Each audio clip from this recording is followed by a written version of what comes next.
today's video is an exciting video because it is a review on the brand new Urban Decay Naked 3 palette.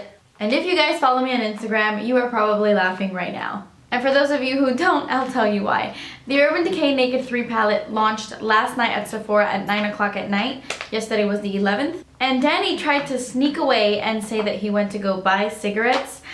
And he actually went to go get me the Naked 3 palette. And he would have gotten away with it, except the gas station is down the street from our house. And he was gone for like half an hour. And I was like, wait a second. So I completely busted him, and when he got home I was like, I know you were at Sephora. And this was supposed to be a Christmas gift, but since I caught him red-handed, he decided to go ahead and give it to me early. So anyway, I don't want to ramble. I want to go ahead and get into the review. I will be showing you swatches in this video as well. So this is what the box looks like. It just says Naked 3 on it. And when you open it, it comes with the palette and this little guy right here, which is 4 samples of the different primer potions. They come in little pouches like this. They give you the original, Eden, Sin, and an anti-aging primer.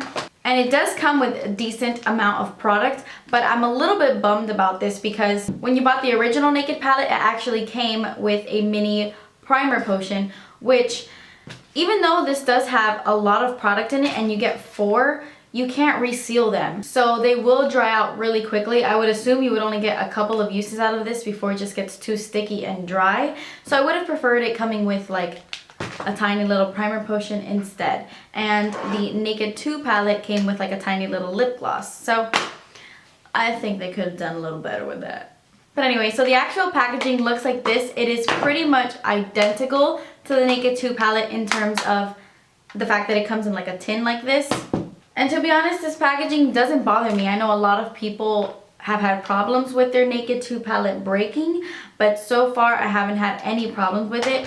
I do prefer the original Naked palette packaging.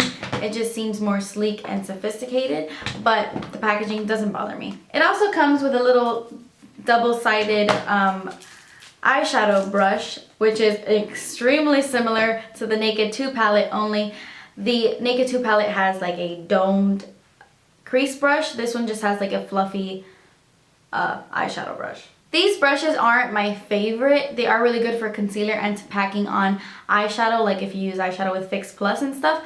This is really good to pack on some eyeshadow, but besides that I don't really use these a whole bunch. So on to the actual colors.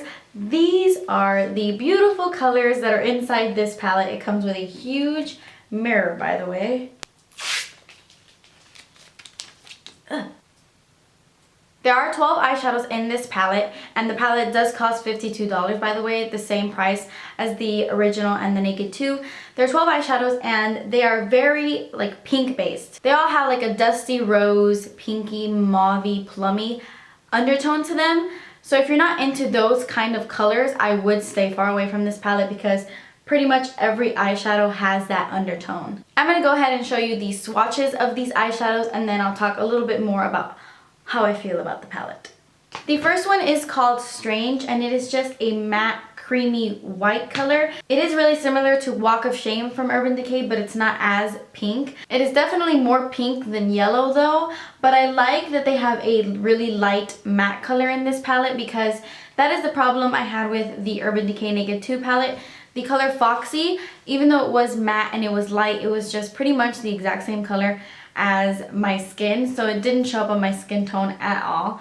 But this one definitely does. I have this one underneath my brow bone and in the tear duct. The second one is Dust, and it was the one that I was most disappointed with in the entire palette.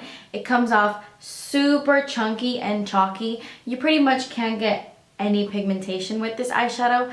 It's just honestly like a light wash of glitter, which isn't my favorite. The third one is Burnout, and this is such a beautiful color. It's definitely one of my favorites. It's just like a light champagne color, but with a lot of pink. It's like a pink champagne, and it goes on beautifully on the lids. I have that right on the inner half of my lid, and I just think it's so beautiful. The fourth one is called Limit, and it is a light mauve shade. It is matte, so this is perfect for the crease. It's going to be your transition shade. That's what I have in my crease right now, and it blends so beautifully. The matte shades in this palette are so nice and not chalky. I mean, what can you expect? It's Urban Decay, but it is a really nice mauve-y pink. This one here is Buzz, and it is such a beautiful, like, metallic pink. That's the only way I can describe it. Eyeshadow is just like a metallic pink. It looks beautiful all over the lid. It is gorgeous. Then we have this one right here, and it's called Trick, and it is the only one to me that like stands out of the entire palette because it's gold. But even though it is gold, it does have a pink undertone. It actually is a really unique eyeshadow. I don't have any eyeshadows that look like that. It's really pretty. That is what I have right on the center of my lids. That pop of gold I have on the center of my lids. It's that one, Trick.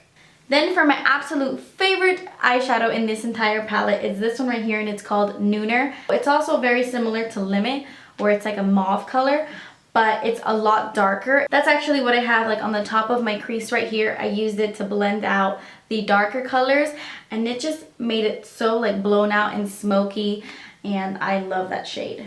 This one is another one of my favorites. It's called Liar, and it's just a pinky taupe. That's pretty much what it is. It's a nice taupe color, but with some pinky purpley undertones. This next one is called Factory, and it's like a mid-tone brown with a hint of plumminess to it. It is really nice. Then we have Mugshot, and it is also a nice taupe color. It's really similar to Liar, only Liar is a lot more pink and Mugshot is a little bit more gray. Then we have Dark Side, and it's pretty much your charcoal gunmetal color. It's what I have on the outer part of my eyes just to deepen it up, make it a little bit more smoky.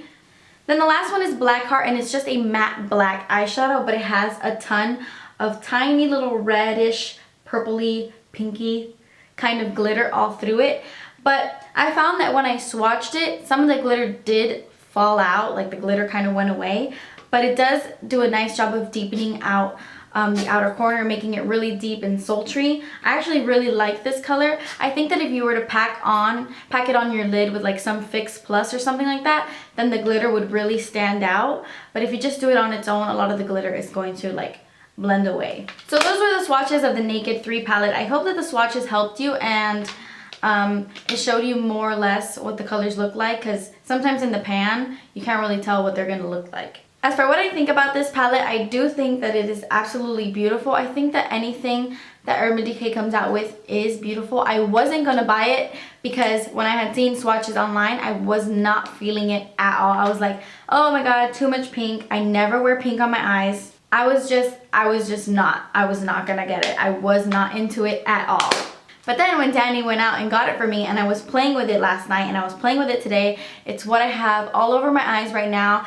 I was like, wow, it actually is really pretty. And since I don't have a lot of eyeshadows with these kind of undertones, I think that I would probably get some use out of this. To me personally, I think it is really different from these two palettes. I think, I don't think they're comparable. This one is very, very bronzy and warm, and this one is a little bit cooler, but with all the pinks and the plums and the mauves in this palette, I don't think you can compare them. Do I think that this would be good for every day? Sure, these light colors could be used on a day-to-day basis, like Limit and Nooner. I think that that would make perfect eyeshadows for every day, and yeah, I think that this would work. Do I think this is an absolute necessity? No.